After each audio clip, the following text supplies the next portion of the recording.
애들아 안녕.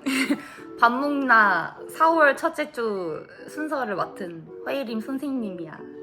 선생님이 이번 주에 같이 나눌 말씀은 우리가 어제 온가족 예배 때 같이 찬양했던 곡 중에 문두라 머리 들어라 라는 곡이 나왔던 그거에 말씀이 되는 시편 24편의 7절부터 10절 말씀을 같이 나누고 선생님이 이제 찬양 묵상을 하고 좀 찾아보다가 같이 이런 의미로 이런 곡을 찬양을 했구나를 나눌 수 있으면 좋을 것 같아서 그 부분에 대해서 같이 묵상하고 나눠보도록 할게요.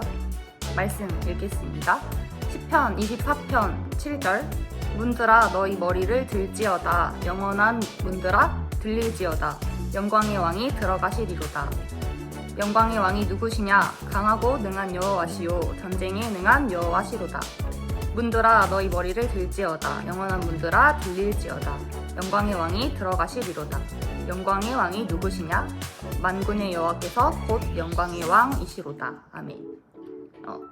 우리가 같이 이 문들아 머리 들어라 라는 찬양의 가사로 찬양했는데 이 문구가 어떤 의미인지 선생님도 잘 몰랐고 그리고 우리 친구들도 어떤 의미인지 조금 더 듣고 이해하면 좋을 것 같아서 선생님이 찾아본 표현과 여러 가지들 중에 좀 나누려고 합니다. 그래서 아까 처음에도 말을 했지만 이 찬양의 가사는 시편 24편에서 인용된 문구인데 이 24편이 어떤 상황에서 쓰여졌는지 조금 생각하는 시간이 필요할 것 같아서 나눠보려고 해요. 먼저는 두 가지 상황을 생각할 수 있다고 해요. 첫째는 여호와의 법궤가 예루살렘 성 혹은 성전으로 들어가는 상황이라고 하네요.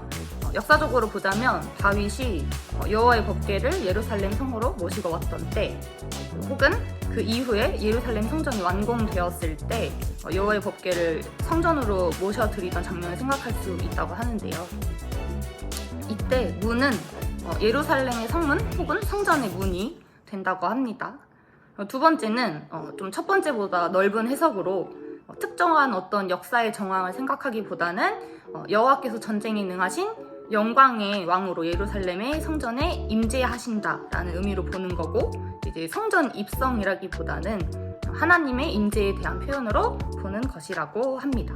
그렇다면 이런 상황에서 왜 문들이 머리를 들어야 하는 것일까 했을 때 여기서 문은 성문 혹은 이제 성전의 문인데 이 문이 인격체가 아닌 물체이기 때문에 실제로 머리는 들 수 없겠죠.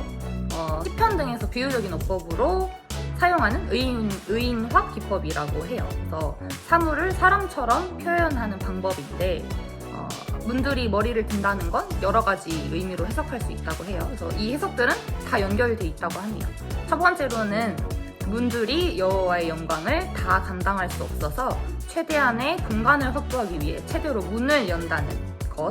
두 번째는 여호와의 영광은 성전 건물이 감당할 수 없는 정도의 크고 위대하다라는 의미. 세 번째는 문들이 여호와의 임재를 환영하며 경배했다는 의미일 것이라고 해요. 세 가지 정도로. 그래서 이런 내용을 이제 고대 이스라엘 사회가 아닌 우리 현대 사회에서는 어떻게 우리가 받아들일 수 있을까? 어떻게 받아들여야 할까? 생각해 봤을 때 우리는 예수님이 오신 이후에 이스라엘에 있는 성전에서 하나님을 경배하지 않죠. 지금은 우리가 예수님을 믿는 공동체인 교회 이 곧 성전이 됐고 우리 가운데 하나님이 임재하여 계십니다. 그래서 이 시편 24편의 문들아 머리 들어라의 의미는 지금 현대사회에서 조금 더 깊고 넓게 해석해야 하겠죠. 그래서 이 문들아 머리 들어라 라는 명령은 하나님의 임재가 그분을 믿는 신자들에게 임하신다는 의미이며 그리고 또 성도들이 그 주님을 경배하며 그 임재 가운데 살아가기를 기뻐하고 즐거워한다는 뜻이 된다고 합니다. 또 이제 이런 하나님의 임재가 복음의 확장에 따라서 모든 시간과 모든 공간 그리고 모든 영역으로 가야 하는 것입니다. 그래서 이런 문들아 머리 들어라 라는 문구는 이 세상 가운데 복음의 능력으로 주님의 임재가 확장되도록 한다는 명령의 의미를 가지게 되기도 한다고 하네요. 우리가 이 믿음으로 믿지 않는 친구들을 위해서 기도하고 또 가족들을 위해서 기도하고 사랑을 베풀고 긍휼을 나누고 말씀을 증거하면서 이 본문을 사용할 수 있다고 합니다. 정리하자면 문들아 머리 들어라 라는 표현은 하나님의 임재가 임할 때 그분을 받아들이고 찬양하고 경배한다는 뜻입니다. 그래서 이 세상의 모든 문들이 주님을 경배하게 되어 하나님의 나라가 완성되는 그 일들이 우리를 통해 일어나게 되기를 소망하며 이 찬양을 부른다면 성경 본문의 의미를 잘 이해하는 귀한 신앙적 실천이 될 거라고 하네요. 그래서 우리가 같이 이 찬양을 어제 함께 했는데 우리 친구들이 조금 더 그 이후에라도 뜻을 의미를 이해하고 또 마음에 새겼으면 좋겠고 앞으로 이 찬양을 또 하게 된다면 한 번 더 생각할 수 있는 계기가 되었으면 좋겠어요.